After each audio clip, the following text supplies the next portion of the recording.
வருடந்தோறும் தவறாமல் குலதெய்வத்தை சென்று வணங்க வேண்டியது. சார், எங்களுக்கு குலதெய்வமே தெரியாதுன்னு சாக்கு போக்கு சொல்கிறவா நிறைய பேர் இருந்துருக்கா. தெரியலனா கூட நம்ம வீட்டிலேயே ஒரு கண்ணாடியை வைக்க வேண்டியது. எங்கே? நம்முடைய பூஜை அறையிலே ஒரு கண்ணாடியை வைத்து வழிபட்டு வர வேண்டியது.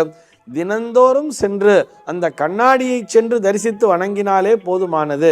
இது என்ன கான்செப்ட் அப்படின்னு சொல்லி கேட்டோம்னா, எல்லோருடைய உடம்பிலுமே அந்த குலதெய்வத்தினுடைய அந்த தாக்கம் என்பது நிச்சயமாக இருக்கும்.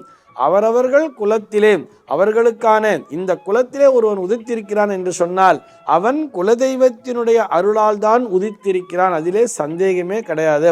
ஒரு குழந்தை பிறந்த உடனேயே அந்த ஊரில் பஞ்சாங்க ஐயரோ அல்லது ஜோதிடரோ இருப்பார். அவர்கிட்ட போய் இந்த மாதிரி குழந்தை பிறந்திருக்கு, பிறந்த குறிப்பு எழுதி கொடுங்கன்னு சொன்னோன்னே என்ன பண்ணுவார்னு சொல்லி பார்த்தோம்னா, இந்த நாளிலே இந்த நட்சத்திரத்திலே தன்னுடைய குலதெய்வத்தின் அருளால் ஸ்ரீமான் ராமநாதன் என்கின்ற அவருடைய மனைவியாகிய இந்த ஸ்ரீமதி மீனாட்சி அம்மையாருக்கு இந்த ஆண் குழந்தை சுபஜனனம் எழுதி கொடுப்பார். எப்படி எழுதுவார்? தனது குலதெய்வத்தின் அருளால் அப்படிங்கிற வார்த்தையை சேர்த்திருப்பார்.